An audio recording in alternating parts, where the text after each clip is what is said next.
The slap cracked across Roscoe Crawford's jaw before the dust from the runaway wagon had even settled. Tessa Holloway stood trembling in the middle of Black Basin's main street, her dark green dress torn at the shoulder. Her chestnut hair half escaped from its pins, and her palms stinging from the blow she had just delivered to the man who had thrown himself between her and certain death. The whole town watched in frozen silence as the stranger steadied himself, one hand still gripping the wagon brake he had wrenched into place, the other rising slowly to touch his reddening cheek. Roscoe lowered his hand and met her eyes without flinching. His voice came low and steady, carrying just far enough for the onlookers to hear. "You are welcome, miss." She saw the flash of something in his gaze. Not anger, but a weary recognition, as if he had been slapped before and expected nothing better. Her breath caught. She had not meant to strike him. She had meant to push away the terror still flooding her veins. The memory of hooves thundering and her own body frozen in the path of runaway horses. But her hand had moved faster than her thought. And now the whole town had witnessed Tessa Holloway, the quiet woman who ran Willow Wrench's orchard alone, publicly humiliate a stranger who had risked his neck for hers. Sheriff Crane stepped down from the sidewalk, his boots crunching on the gravel. The man was broad-shouldered and deliberate, his badge catching the early light. He looked from Tessa to Roscoe and back again. "Miss Holloway, are you hurt?" Tessa shook her head, still unable to form words. The sheriff turned to Roscoe. "And you are?" Roscoe straightened, his hand falling away from his face. "Roscoe Crawford. Passing through." The sheriff's eyes narrowed slightly. "You have a name I have heard before." Roscoe said nothing. The silence stretched long enough that the crowd shifted, murmurs rising like flies.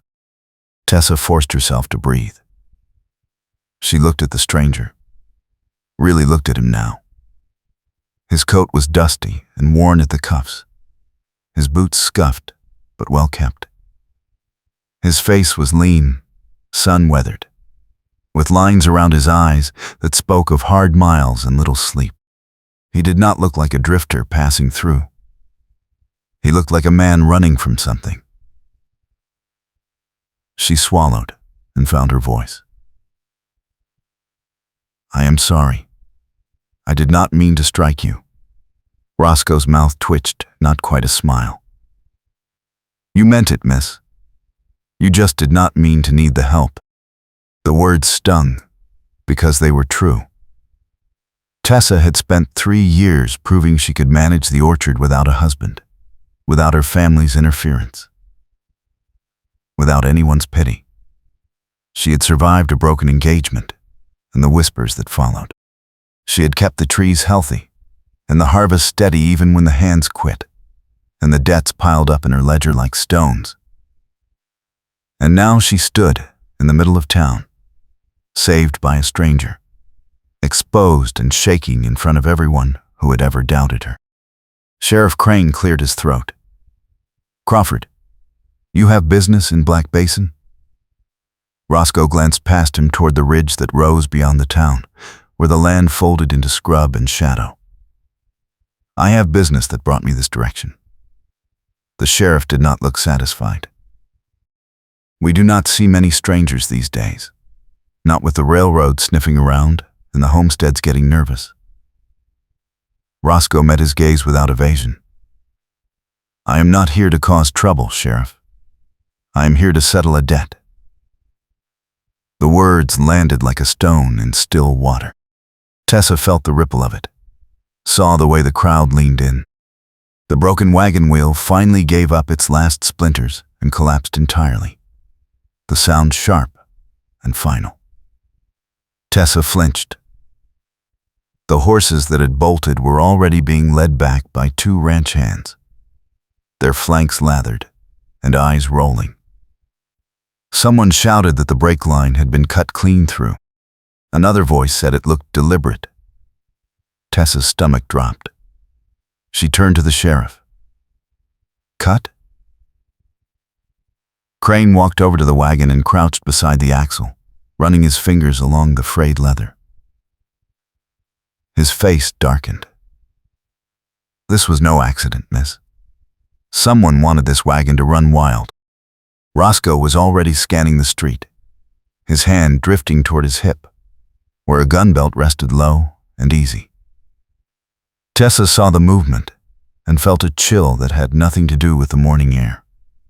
She looked at the crowd and recognized most of the faces. The banker, the mill owner, the land agent who had been pestering her for months about selling Willow Ranch to the railroad. Any one of them could have paid a hand to cut that line. Any one of them could have decided that a dead orchard keeper was easier than a stubborn one. Sheriff Crane stood and dusted his hands. Miss Holloway, do you have enemies? Tessa wanted to laugh. She had debts. She had people who wanted her land. She had a family who thought she was too proud and too foolish to ask for help. But enemies? She met the sheriff's eyes. I have people who want me gone. That is not the same thing. Crane did not look convinced. I will investigate. In the meantime, you should not travel alone. Tessa stiffened. I have been managing alone for 3 years, Sheriff. Crane glanced at Roscoe, then back at her. Maybe it is time to reconsider that. Roscoe stepped forward. His voice was quiet, but it carried weight. Sheriff, if someone is trying to hurt Miss Holloway, you will not solve it by telling her to hide. Crane bristled. And what would you suggest, Drifter? Roscoe held his gaze. I would suggest you find out who cut that line before they try again. The tension between them crackled like dry lightning. Tessa felt the eyes of the town on her again, felt the weight of judgment and speculation. She turned sharply and started walking toward the livery where her horse was tied. She did not look back. Roscoe watched her go. Her spine was straight, her stride steady despite the torn dress and the dust still clinging to her skirt. She moved like someone who had learned not to show weakness, and he recognized that walk because it was his own. He had been running for 2 years, ever since the war ended, and the accusation followed him home. Desertion.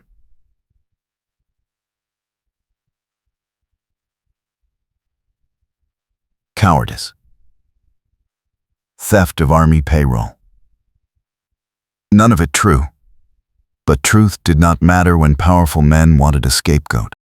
He had come to Black Basin because the real thief had been seen here. Because this was his last chance to clear his name before the warrant caught up with him. Sheriff Crane was still watching him. You planning to stay long, Crawford? Roscoe met his eyes. Long enough to finish what I started. Crane nodded slowly.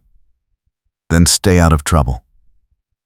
If I find out you had anything to do with that wagon, I will put you in a cell myself. Roscoe said nothing. He turned and walked toward the hotel, feeling the stairs follow him like flies on a carcass. He had been stared at before.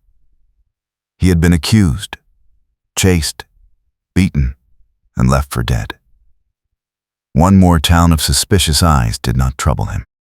What troubled him was the look in Tessa Holloway's face when she had pulled her hand back. The confusion and shame mixed with something harder.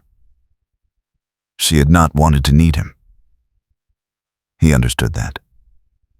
He had not wanted to need anyone either. Tessa reached the livery and untied her mare with shaking hands. The animal nickered softly and nuzzled her shoulder. She pressed her forehead against the horse's neck and breathed in the smell of warm hide and hay. Her heart was still racing. She could still feel the impact of her palm against the stranger's face, could still see the way he had looked at her. Not with anger, but with a kind of sad understanding that made her feel worse than any reproach. The livery keeper, an old man named Dutch, limped over with a bridle in his gnarled hands. "You all right, miss?" Tessa nodded without lifting her head. Dutch grunted. "That drifter saved your life. You know that, don't you?" She nodded again. Dutch spat into the straw. "Then why'd you hit him?" Tessa finally straightened and met his rheumy eyes. "Because I did not ask him to." Dutch laughed, a dry rasp, like wind through dead leaves. "No one asks to be saved, girl. That is the whole point." She led her mare out into the sunlight and mounted, ignoring the ache in her ribs where the wagon wheel had nearly caught her. The ride back to Willow Ranch would take an hour, and she needed the time to think. She needed to figure out who had cut that brake line, and why.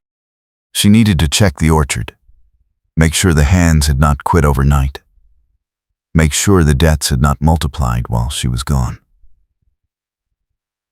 She needed to forget the way Roscoe Crawford had looked at her, as if he knew exactly what it cost to stand alone. The road out of town wound through dry grassland dotted with sage and juniper. The sun climbed higher, turning the sky from gold to harsh blue. Tessa kept her mare at a steady walk and let her mind work. The railroad had been circling Black Basin for months, buying up land for a new line that would cut straight through the valley. Most of the smaller ranches had sold. The railroad paid well, and the promise of easy access to markets was too good for struggling homesteads to refuse. But Willow Ranch sat on a key parcel, a strip of land with water rights and a natural pass through the ridge. Without it, the railroad would have to swing miles out of the way. The land agent, a man named Greer, had made 3 offers in as many months. Each time, Tessa had refused. She had refused because selling meant admitting defeat. It meant admitting that her ex-fiancé had been right when he told her she was too stubborn to survive alone. It meant giving up the one thing she had built without help, the one proof that she was more than the cautious, obedient woman everyone had expected her to be. But refusal had consequences. The town had turned colder. Supplies arrived late. Hands found work elsewhere. And now, someone had tried to kill her, or at least scare her badly enough to reconsider. Tessa rounded a bend and saw the ranch spread out below, a cluster of low buildings sheltered by a line of cottonwoods, and the orchard stretching up the slope beyond. The trees were her pride, rows of apple and pear she had grafted and pruned herself, their leaves dark green and healthy despite the dry summer. She had spent every dawn and dusk in that orchard, learning the rhythm of growth and harvest, learning to read the weather and the soil. It was hers, in a way nothing else had ever been. She rode down into the yard and dismounted. The house was small but solid, built of adobe and timber with a deep porch that caught the evening shade. Her younger brother Ethan was supposed to be mending fence on the north pasture, but his horse was tied at the rail. Tessa frowned and pushed open the door. Ethan sat at the kitchen table with a letter spread in front of him. He looked up, his face pale. "Tessa, we have a problem." She crossed the room and picked up the letter. It was from the bank. The handwriting was precise and cold. It informed her that the loan she had taken to buy seed and equipment last spring was now overdue, and unless the full amount was paid within 30 days, the bank would foreclose on Willow Ranch. Tessa read it twice, her hands going numb. She had known the payment was coming due. She had planned to cover it with the harvest money, But the harvest was still 6 weeks away, and the buyer she had lined up had suddenly backed out last week. No explanation given. She had been scrambling to find another buyer, but the railroad's shadow lay over every negotiation. Ethan stood and paced to the window. "Tessa, you have to sell. You cannot fight this. Greer will pay enough to cover the debt and leave you with something to start fresh somewhere else." Tessa set the letter down carefully. "I am not selling." Ethan turned, frustration sharp in his young face. "Then what are you going to do? Hope the harvest sells itself? Hope the railroad gives up? Hope someone does not try to kill you again?" His voice cracked on the last words. Tessa looked at him and saw the fear there, the guilt. Ethan had wanted to help run the ranch, but he was only 19 and still learning. He blamed himself for not being enough. She softened her voice. "Ethan, this is not your fault. We will find a way." He shook his head. "There is no way, Tessa. Not unless you marry someone with money or sell the land. Those are the only choices." The words hung between them like a noose. Tessa had thought the same thing 100 times in the dark hours before dawn, but hearing it spoken aloud made it real and unbearable. She walked out onto the porch and stood gripping the railing, staring at the orchard. The trees swayed gently in the wind, oblivious to debt and danger. A rider appeared on the road, coming fast. Tessa straightened, her hand instinctively moving to the rifle propped beside the door. But as the horse drew closer, she recognized the weathered tan coat and the lean figure in the saddle. Roscoe Crawford reined in at the edge of the yard and dismounted. He did not approach the porch, just stood with his horse's reins loose in one hand, waiting. Tessa stepped down into the yard. "What are you doing here?" Roscoe glanced toward the orchard, then back at her. "Making sure you got home safe." She crossed her arms. "I do not need a guardian." He nodded. "I know, but someone cut that brake line, and until the sheriff figures out who, you are a target." Tessa felt the truth of it settle like a stone in her chest. She wanted to send him away, to prove she did not need help. But Ethan was watching from the doorway, and the letter from the bank was still lying on the table, and the orchard was 6 weeks from harvest, with no buyer in sight. She made a decision that felt like stepping off a cliff. "Why did you really come to Black Basin, Mr. Crawford?" Roscoe met her eyes. "I came to find a man named Halford. He stole Army payroll 2 years ago, and let me take the blame. I tracked him here. If I can bring him in, I can clear my name." The honesty surprised her. Most drifters lied about their past. Most men with secrets did not lay them out in the open like cards on a table. Tessa studied him, trying to read the truth behind the words. "And what if you do not find him?" Roscoe's jaw tightened. "Then I will hang for something I did not do." She believed him. She did not know why, but she believed him. Maybe it was the steadiness in his voice, or the way he had stepped in front of a runaway wagon without hesitation, or the fact that he had not tried to charm or manipulate her. He had simply told the truth and waited for her response. Tessa took a breath. "I have a proposition for you, Mr. Crawford." Roscoe waited. She continued, the words coming faster now. "Someone is trying to drive me off this land. The railroad wants it. The bank wants payment I cannot make. And now someone is willing to kill me to get what they want. I need help, and you need a place to stay while you hunt for Halford. Work for me. Help me protect this ranch and bring in the harvest.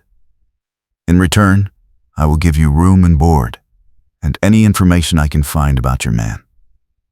Roscoe considered her. "And if I find Halford before the harvest is in, then you go, and I will manage the rest myself." He was silent for a long moment, his gaze drifting past her to the orchard and the ridge beyond. Finally, he nodded. "Deal. But there is one condition." Tessa raised an eyebrow. He continued, his voice low and serious. "If things get dangerous, you listen to me. I have been shot at, chased, and left for dead more times than I can count. I know how men like Halford think, and I know how to keep people alive. If I tell you to run, you run. If I tell you to hide, you hide. No arguments." Tessa bristled, but she forced herself to nod. Agreed. Roscoe extended his hand. She took it. His grip was firm and calloused, and the handshake felt like a pact that bound them tighter than any words. Ethan stepped off the porch, his expression wary. "Tessa, are you sure about this?" Tessa turned to her brother. "No, but I am sure we cannot do this alone." Ethan looked at Roscoe, sizing him up. "If you hurt her, I will put a bullet in you myself." Roscoe nodded. "Fair enough." Ethan did not look satisfied, but he did not argue. Tessa gestured toward the barn. "There is a room above the barn. It is not much, but it is dry and has a bed." Roscoe gathered his reins. "That will do." She watched him lead his horse across the yard, watched the easy way he moved, the alertness in his posture. She had just invited a wanted man onto her land, a man she had slapped in front of the whole town. She had no idea if she had just made the smartest decision of her life or signed her own death warrant. The afternoon passed in tense routine. Roscoe settled into the barn loft and spent the rest of the day walking the property, checking fences and sight lines. Tessa worked in the orchard, pruning and checking for pests, but her mind kept drifting to the stranger now living on her land. Ethan kept his distance, watching Roscoe with the suspicion of a younger brother who did not trust easily. By evening, the three of them gathered on the porch for a sparse supper of bread, beans, and coffee. The conversation was stilted, full of careful silences. Roscoe finally broke the quiet. "Tell me about the railroad." Tessa set down her cup. "The line is supposed to run through the valley. Willow Ranch sits on the best route. They have been buying up land for months, and most people have sold. The land agent, Greer, has made 3 offers. Each time I refused, things got harder. Supplies delayed, hands quitting. And now, the brake line." Roscoe nodded. "And the bank?" Tessa hesitated, then told him about the overdue loan and the 30-day deadline. Ethan added bitterly, "If we do not pay, we lose everything." Roscoe leaned back in his chair, his eyes on the darkening orchard. "You need a buyer for the harvest, and you need it fast." Tessa nodded. "I had a buyer lined up, but he backed out last week. No explanation. I think Greer got to him." Roscoe was silent for a moment, then said, "I might know someone. A man named Cartwright runs a supply depot 2 towns over. He owes me a favor. If I can get word to him, he might buy your crop." Tessa looked at him, hope flickering despite herself. "Why would he do that?" Roscoe met her eyes. "Because I saved his life once, and he is the kind of man who pays his debts." She wanted to believe him, but trust was a luxury she could not afford. Still, she nodded. "If you can make that happen, I will be grateful." Roscoe stood.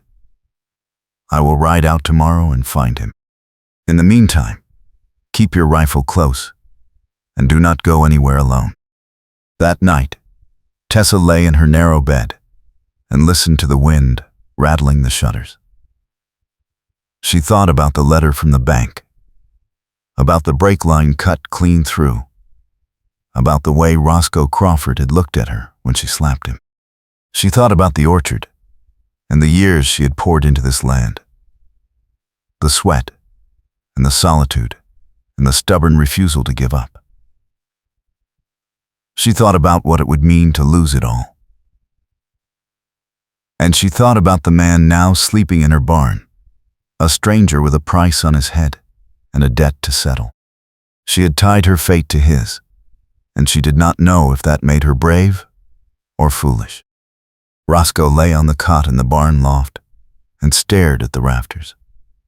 The space smelled of hay and leather and horse, familiar and grounding. He had spent more nights in barns and ditches than he cared to count, running from a crime he did not commit, chasing a ghost across half the territory. Halford had been his sergeant during the war, a man with a silver tongue and a knack for making others take the fall. When the payroll vanished, Halford had pointed the finger at Roscoe, and the officers had believed him, because Halford knew how to lie, and Roscoe had never learned. By the time Roscoe realized what had happened, Halford was gone, and the warrant was out. He had tracked Halford across 3 states, following rumors and stolen horses and debts unpaid. Every lead went cold. Every town turned hostile. And now he was here, on a failing ranch with a woman who did not trust him, and a brother who wanted to shoot him. But Tessa Holloway had offered him something no one else had in 2 years. A chance to stay still long enough to finish the hunt. He would help her bring in the harvest. He would protect her from whoever had cut that brake line. And when he found Halford, he would drag the man back to face justice, if it was the last thing he did. Morning came cold and clear. Roscoe saddled his horse before dawn and rode out to find Cartwright. Tessa watched him go from the porch, coffee cup in hand, and felt the knot in her chest tighten. She did not know if he would come back. Men like Roscoe Crawford did not owe loyalty to anyone, but he had given his word, and something about the way he carried himself made her think he meant it. She turned back to the orchard and spent the morning working among the trees, checking the fruit for ripeness and pest damage. The apples were coming in well, firm and green with the first blush of red. Another 6 weeks, and they would be ready. If she could hold on that long. Ethan came out to the orchard around midday, his face drawn. "Tessa, we have company." She followed him back to the yard and saw a rider approaching. Not Roscoe. This man was heavier, better dressed, with a black coat and a silver watch chain. Tessa recognized him immediately. Greer, the land agent. He dismounted and tipped his hat. "Miss Holloway." Tessa did not return the greeting. "What do you want, Mr. Greer?" He smiled, a tight expression that did not reach his eyes. "I heard about the trouble in town yesterday. Terrible business. I wanted to make sure you were safe." Tessa crossed her arms. "I am fine. Thank you for your concern." Greer glanced at the house, then at the orchard. "I also wanted to extend another offer. The railroad is prepared to pay generously for this land, Miss Holloway. More than enough to settle your debts and set you up comfortably elsewhere." Tessa kept her voice steady. "I have already told you, Mr. Greer. Willow Ranch is not for sale." Greer's smile faded. "Miss Holloway, I admire your spirit. But spirit does not pay the bank. And accidents, Well, they tend to happen to people who stand in the way of progress. The threat was thinly veiled. Tessa felt Ethan tense beside her. She met Greer's eyes. "Are you threatening me, Mr. Greer?" He spread his hands. "I am simply observing that life on the frontier is dangerous. Wagons lose control. Fires start. People get hurt. It would be a shame if something happened to you or your brother." Ethan stepped forward. "Get off our land."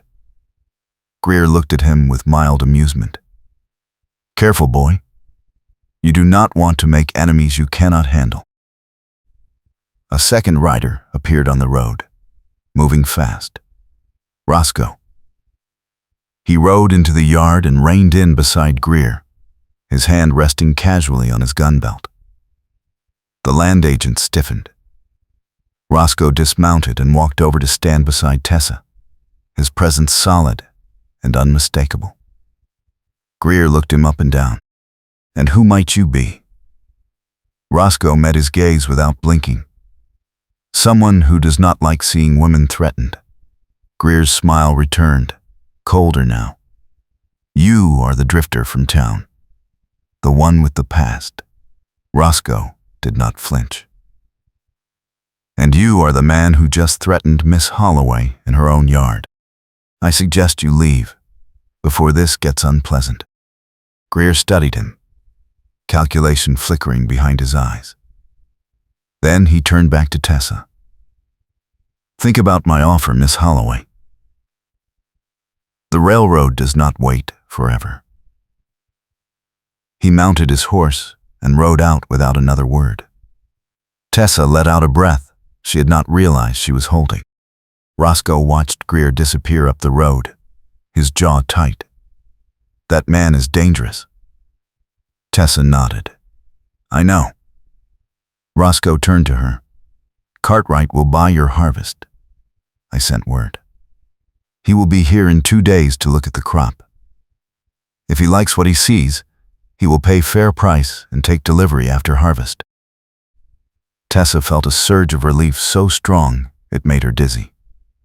"Thank you." Roscoe shook his head. "Do not thank me yet. We still have to keep you alive long enough to collect." The next 2 days passed in hard work and watchful tension. Roscoe walked the perimeter every morning and evening, checking for signs of tampering or strangers. Tessa worked the orchard with Ethan, pruning and thinning the fruit to ensure the best yield. Roscoe helped where he could, his hands skilled with tools and rough work. They spoke little, but the silence between them shifted from wary to companionable. Tessa found herself noticing small things. The way he always positioned himself between her and the road. The way he checked the barn every night before turning in. The way he never asked for more than he needed. On the second evening, Cartwright arrived. He was a lean man with graying hair and sharp eyes, dressed in practical work clothes. He walked the orchard with Tessa and Roscoe, examining the trees and the fruit with a practiced eye. Finally, he nodded. "Good crop, Miss Holloway. Healthy trees. I will take the whole harvest at $4 a bushel. Delivery, after picking. Half payment now, half on delivery." Tessa did quick math in her head. It was enough to cover the bank loan and leave a little extra for winter supplies. She extended her hand. "Deal." Cartwright shook it firmly. Roscoe stood nearby, watching with quiet satisfaction. That night, the three of them sat on the porch again, and for the first time, the mood was lighter. Ethan allowed himself a rare smile. We might actually make it. Tessa nodded, but she could not shake the unease that had settled over her like a shadow. Cartwright's offer solved the debt, but it did not solve Greer or the railroad or whoever had cut that brake line. Roscoe seemed to sense her thoughts. You are not safe yet. Greer will not give up just because you have a buyer. Men like him do not take no for an answer. Tessa met his eyes. Then what do we do? Roscoe leaned forward. We finish the harvest as fast as we can and we stay alert. And we figure out who is working for Greer before they try again. The words hung in the cool night air. Tessa looked at Roscoe, really looked at him, and saw the weariness in his face. The lines carved by too many miles and too little rest. She realized that he had not asked for anything in return, had not pressed her about Halford or demanded payment beyond room and board. He had simply kept his word. And that was more than most men had ever done for her. She stood and walked to the edge of the porch, staring out at the orchard bathed in moonlight. Roscoe joined her, keeping a respectful distance. She spoke without looking at him. "Why are you really helping me, Mr. Crawford?" He was quiet for a moment.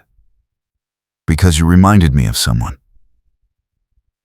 Tessa glanced at him. "Who?" He met her eyes. "Myself." The honesty in his voice caught her off guard. She saw the vulnerability there, quickly hidden but real. And in that moment, something shifted between them. The wariness did not disappear, but it softened into something else. Something tentative and fragile. Tessa looked back at the orchard. "I am sorry I slapped you." Roscoe's mouth twitched into a faint smile. "I have been hit for worse reasons." She laughed, a short surprise sound.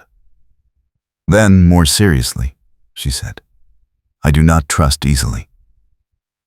Roscoe nodded. "Neither do I."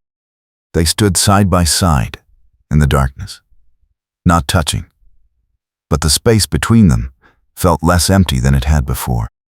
The next morning brought trouble. Tessa woke to the smell of smoke.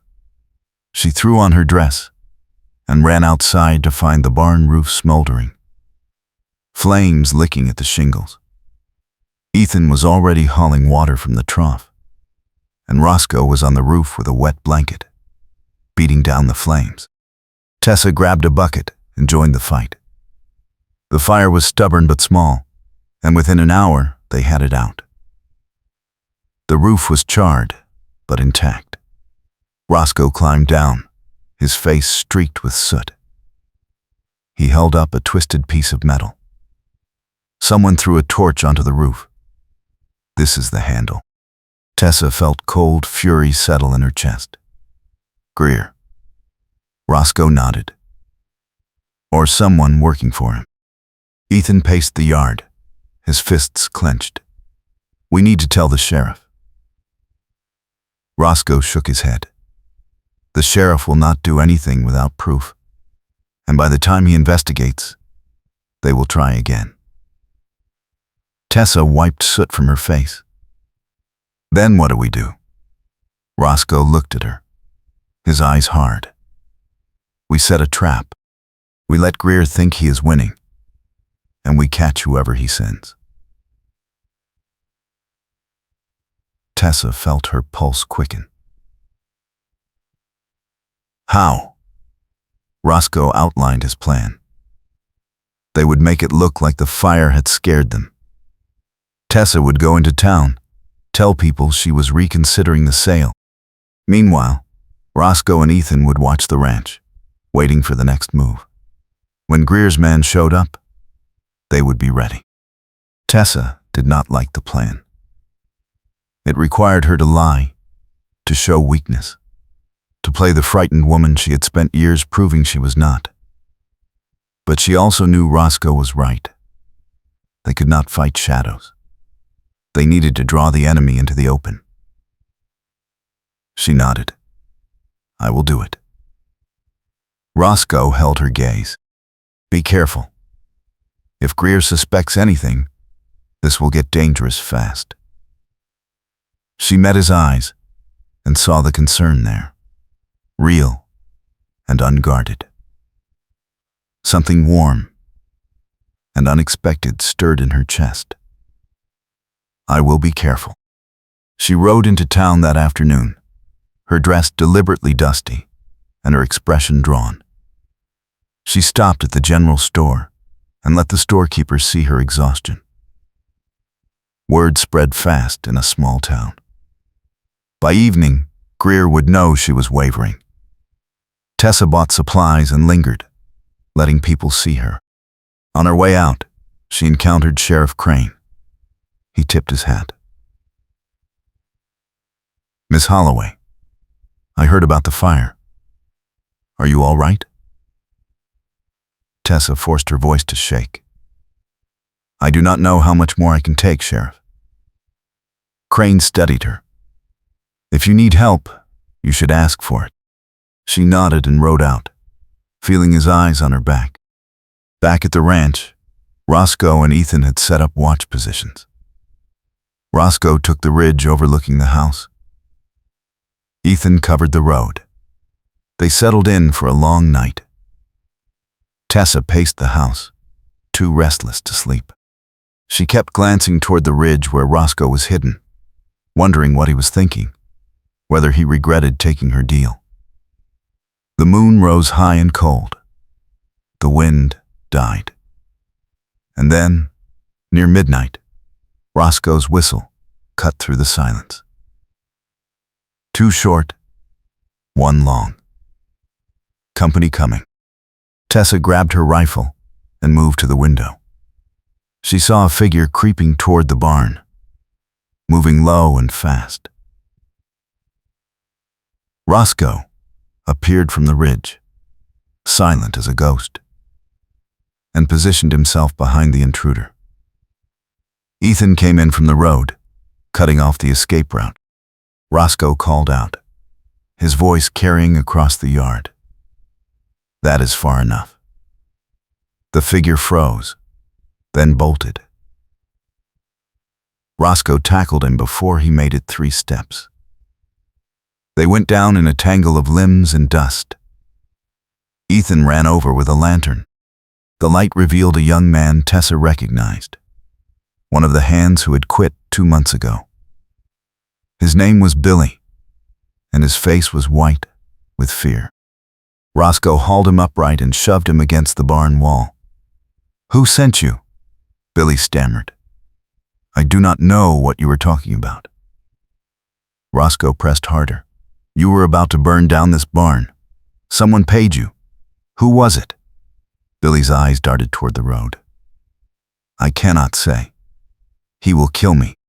Roscoe's voice went cold. "And I will kill you if you do not talk." Billy broke. "It was Greer. He paid me $50 to set fires, cut fences, scare Miss Holloway into selling. I did not want to do it, I swear. But I needed the money." Roscoe released him and stepped back. "You are going to the sheriff, and you are going to tell him everything." Billy nodded frantically. They marched Billy into town at first light. Sheriff Crane listened to the confession with a deepening scowl. When Billy finished, Crane stood and grabbed his hat. "I will bring Greer in. But I need you to understand, Miss Holloway. This is going to make powerful enemies. The railroad does not take kindly to having their agents arrested." Tessa met his gaze. "I am already their enemy, Sheriff. At least now everyone will know why." Crane nodded. Fair enough. He left with Billy in tow. Roscoe, Tessa, and Ethan walked out into the brightening street. Tessa felt a weight lift from her shoulders, but it was replaced by a different tension. The fight was not over. It was just beginning. Over the next week, the town divided. Some sided with Tessa, admiring her refusal to be intimidated. Others sided with the railroad, seeing her as an obstacle to progress and profit. Greer was arrested, but released on bail within 2 days, his lawyer already preparing a defense. The railroad issued a statement denying any involvement and promising a full investigation. Tessa knew it was a smokescreen. The railroad would wait, regroup, and come at her another way. But for now, she had breathing room. The harvest was 2 weeks away, and Cartwright's advance payment had bought her time. Roscoe spent those weeks working the ranch as if it were his own. He mended fences, repaired the barn roof, and helped Ethan with the heavier tasks. Tessa watched him and found herself noticing things she had not allowed herself to see before.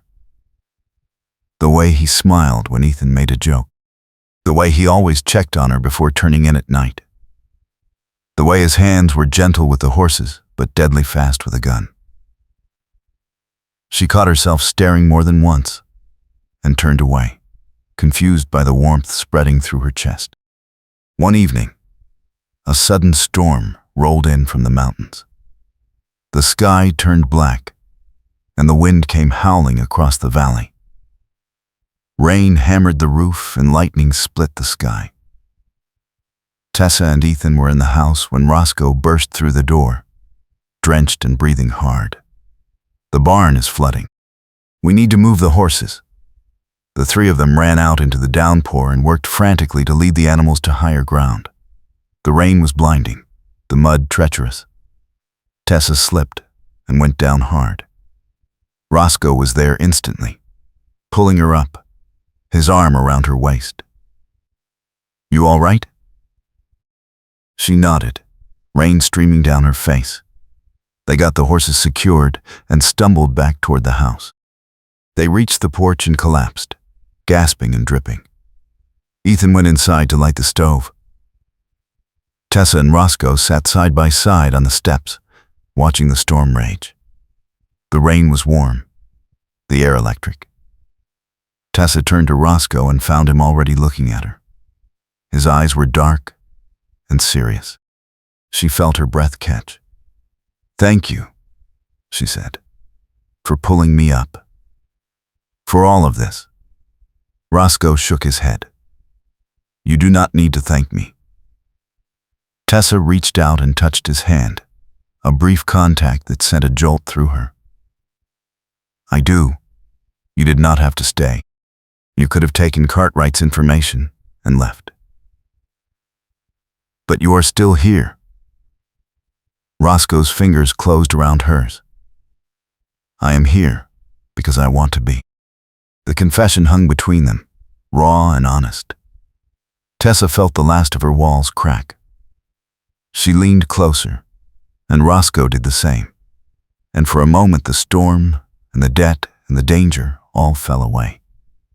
Their lips met, tentative at first, then deeper. The kiss tasted like rain and desperation, and something neither of them had allowed themselves to hope for. When they finally pulled apart, Tessa was trembling. Roscoe rested his forehead against hers. "I do not have anything to offer you, Tessa. I am a wanted man with no future."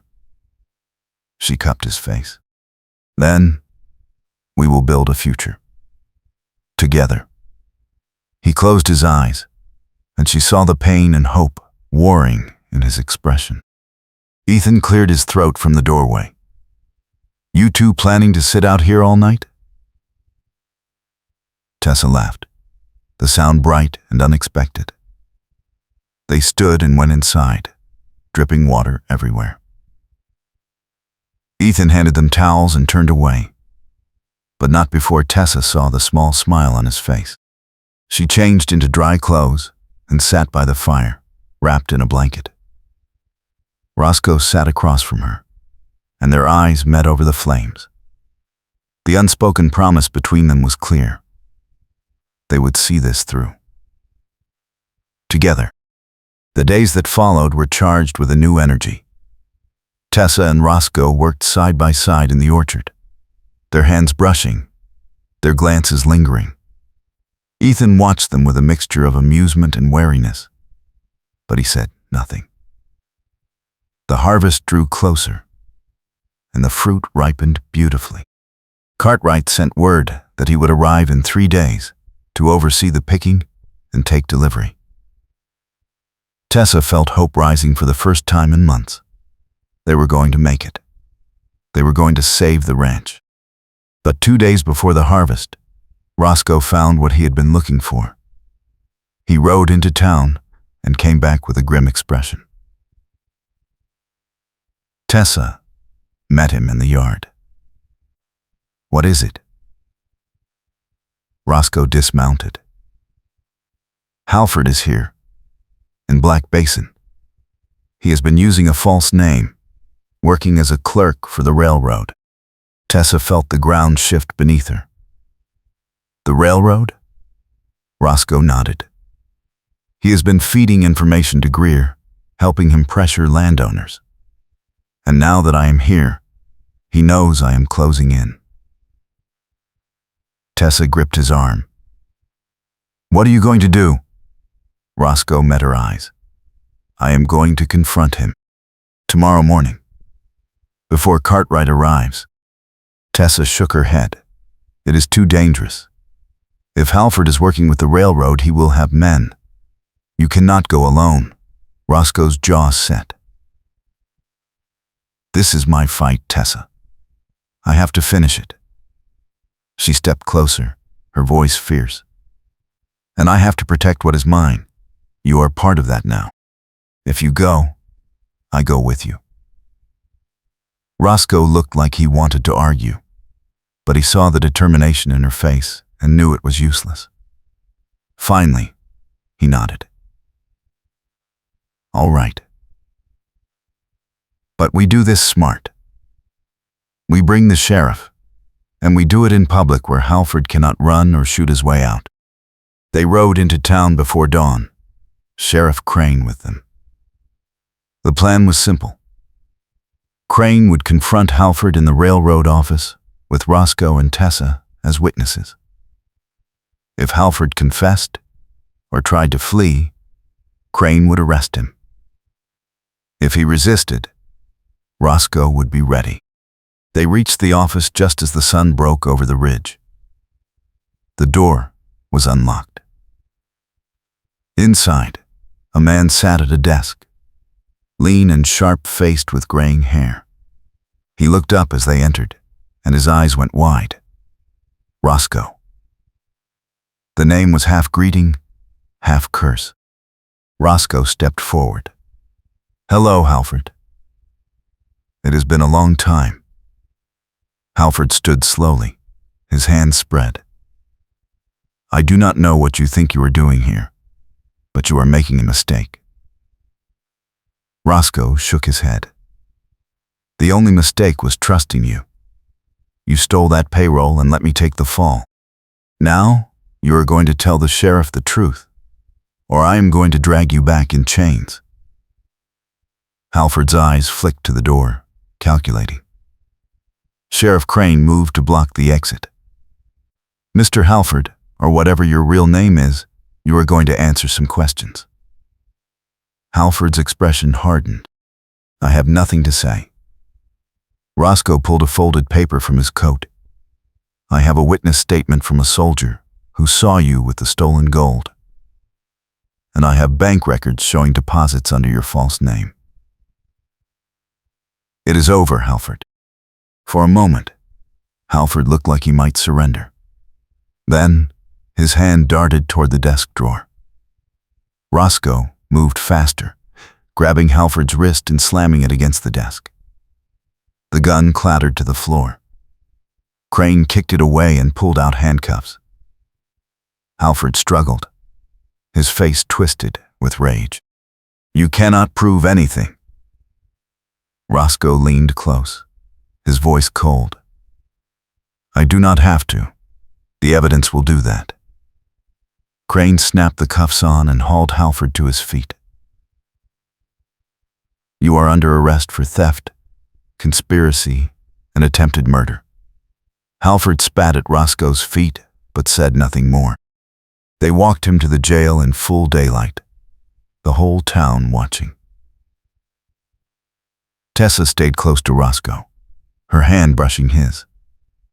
She saw the tension in his shoulders, the barely controlled fury. When Halford was locked in a cell, Roscoe finally exhaled. "It is done." Tessa touched his arm. You did it. You cleared your name. Roscoe turned to her, and she saw the exhaustion and relief in his eyes. I could not have done it without you. Crane came out of the jail and handed Roscoe a telegram. That is a statement from the army. Your name is cleared, Crawford. You are free to go. Roscoe took the telegram, staring at it as if it might disappear. Tessa felt a sharp pang. Free to go. The words cut deeper than she expected. They walked back through town in silence. Tessa's mind raced. Roscoe had what he came for. He did not owe her anything more. He could leave, start over somewhere, without a warrant hanging over him. She tried to prepare herself for that, tried to harden her heart. But when they reached the edge of town and Roscoe stopped, she could not hold back anymore. She turned to him, her voice breaking. So, you are leaving. Roscoe looked at her, surprise flickering across his face. Tessa, She cut him off. I understand. You have your life back. You do not have to stay because of some deal we made. You are free. Roscoe stepped closer, his hands coming up to frame her face. I do not want to be free if it means leaving you. The words stopped her breath. She searched his eyes, looking for doubt, for hesitation. She found neither. Roscoe continued, his voice rough with emotion. I have been running for 2 years, Tessa. Running from a crime I did not commit, from a life I could not have. But here, with you, I do not want to run anymore. I want to stay. I want to build something. I want to wake up every morning and see that orchard, and know it is home. Tessa felt tears sting her eyes. But the railroad, the debt, the harvest. Roscoe smiled, a real smile that reached his eyes. We will fight the railroad. We will bring in the harvest. And we will do it together. If you will have me. Tessa did not answer with words. She kissed him, hard and fierce, pouring everything she felt into that moment. When they broke apart, she was laughing and crying at the same time. Yes. Yes, I will have you. Roscoe pulled her close, and she rested her head against his chest, listening to the steady beat of his heart. Around them, the town went about its business, but in that moment, it was just the two of them.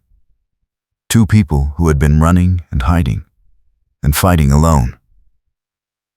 And now, they were not alone anymore. They rode back to Willow Ranch together. Ethan met them in the yard, his eyebrows raised. Well? Tessa grinned. Halford is in jail. Roscoe is cleared. And he is staying. Ethan looked at Roscoe, then at his sister, and a slow smile spread across his face. About time. Roscoe extended his hand. If you will have me, I would like to help run this place. Ethan shook it firmly. You already have been. Welcome to the family. Tessa felt warmth flood through her. Family. It had been just her and Ethan for so long, she had forgotten what it felt like to have someone else. The next day, Cartwright arrived with his crew. The harvest began in earnest, everyone working from dawn to dusk. The apples came off the trees heavy and sweet, the pears golden and ripe. Cartwright walked the rows and nodded his approval. You have done well, Miss Holloway. This is a fine crop. Tessa glanced at Roscoe, who was loading crates onto the wagon. We all did well. Cartwright followed her gaze and smiled. I can see that. He handed her an envelope. First payment, as agreed. The second will come when the last crate is loaded. Tessa opened the envelope and saw enough money to cover the bank loan and more. Relief washed over her. We did it. We actually did it. The harvest took 3 days. By the end, the orchard was stripped clean and the barn was full of crates ready for transport. Cartwright's men loaded the wagons and prepared to leave. He shook Tessa's hand one last time. If you have another crop next year, I will buy it. She nodded, unable to stop smiling. We will be here. Cartwright tipped his hat to Roscoe. Take care of her, Crawford. Roscoe nodded. I intend to. The wagons rolled out, and Tessa stood watching them disappear down the road. Roscoe came to stand beside her. She leaned into him. We did it. We saved the ranch. Roscoe kissed the top of her head. We saved more than that. That evening, Tessa rode into town to pay off the bank loan. The banker was surprised to see her, but accepted the payment without comment. She walked out of the bank with the deed to Willow Ranch free and clear. No liens, no debts. She held the paper in her hands and felt tears prick her eyes. 3 years of struggle, 3 years of doubt and fear and stubborn refusal to give up. And now it was hers, truly hers. She walked down the street and saw Sheriff Crane outside his office. He tipped his hat. Miss Holloway. Congratulations. Word is the harvest went well. Tessa nodded. It did. Thank you, Sheriff. For everything. Crane smiled. Thank Crawford. He is the one who made it happen. Tessa found Roscoe waiting by the horses. He saw the look on her face and grinned. You paid it off? She nodded, still clutching the deed. Every last cent. Roscoe pulled her into his arms and spun her around. She laughed, dizzy and breathless. When he set her down, she looked up at him. What now? Roscoe grew serious. Now we talk about the future. Tessa, I know we have not known each other long, but I know what I feel.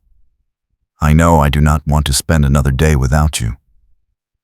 I know I want to build a life here, with you, on that land. If you will have me, I am asking you to marry me, not because of a deal or a debt, but because I love you. The words hit her like a lightning strike. She had not expected them, had not dared to hope for them. But hearing them spoken aloud, she realized she had been feeling the same thing for weeks. She took his face in her hands. Yes, yes, I will marry you. Not because I need you to save me, but because I choose you. Because I love you too. Roscoe kissed her, deep and slow, and the world narrowed to just the two of them. When they finally pulled apart, Tessa was breathless. We should tell Ethan. Roscoe laughed. He already knows. I asked his permission this morning. She swatted his arm. You did what? Roscoe caught her hand and pulled her close again. I did it right. He gave his blessing. Now it is official. They rode back to Willow Ranch, under a sky painted gold and pink by the setting sun. Ethan was waiting on the porch, and when he saw their faces, he stood and grinned. So he asked. Tessa dismounted and hugged her brother. He asked, and I said yes. Ethan clapped Roscoe on the shoulder. Welcome to the family, officially. The three of them sat on the porch and watched the sun sink below the ridge. The air was cool and sweet, the orchard quiet after the harvest. Tessa felt a peace she had not known in years. The fight was not over. The railroad would come again, and there would be other challenges, other threats. But now, she was not facing them alone. She had Roscoe, and she had Ethan, and she had a future worth fighting for. The wedding was small and simple, held 2 weeks later in the shade of the orchard. The preacher from town came out, along with Sheriff Crane and Cartwright, and a few neighbors who had stood by Tessa through the hard times. Ethan stood as witness, proud and awkward in his clean shirt. Tessa wore a simple dress of pale blue, her hair loose around her shoulders. Roscoe wore his cleanest shirt and vest, his hair combed back, his eyes never leaving her face. The preacher spoke the words, and they repeated them. Promises made in the open air under the trees Tessa had tended for so long. When the preacher pronounced them married, Roscoe kissed her, and the small crowd cheered. They spent their first night as husband and wife in the small house, the windows open to the cool night air. Tessa lay in Roscoe's arms, her head on his chest, listening to his heartbeat. He traced circles on her shoulder. "What are you thinking?" She smiled. "I am thinking about how strange life is. A few months ago, I slapped you in the middle of town. And now, here we are." Roscoe laughed, the sound rumbling through his chest. "Best slap I ever took." Tessa lifted her head to look at him. "I am sorry about that." He cupped her face. "Do not be." It got my attention. She kissed him, slow and sweet, and felt the warmth of his body against hers. They fell asleep, tangled together, safe and at peace. The weeks that followed were full of hard work and simple joys. Roscoe and Ethan repaired the barn roof and reinforced the fences. Tessa began planning the next planting season, ordering new stock and consulting with Cartwright about market demand. The railroad made one more offer, this time through a lawyer instead of Greer. Tessa refused, and the lawyer left without argument. The message was clear. The railroad had moved on to easier targets. Willow Ranch was safe, for now. One evening, as winter approached, Tessa and Roscoe stood on the ridge overlooking the ranch. The orchard was bare now, the trees dark against the pale sky. But spring would come, and the trees would bloom again. Roscoe wrapped his arms around her from behind. "What do you see?" Tessa leaned back against him. "I see home. I see a future. I see us." Roscoe rested his chin on her head.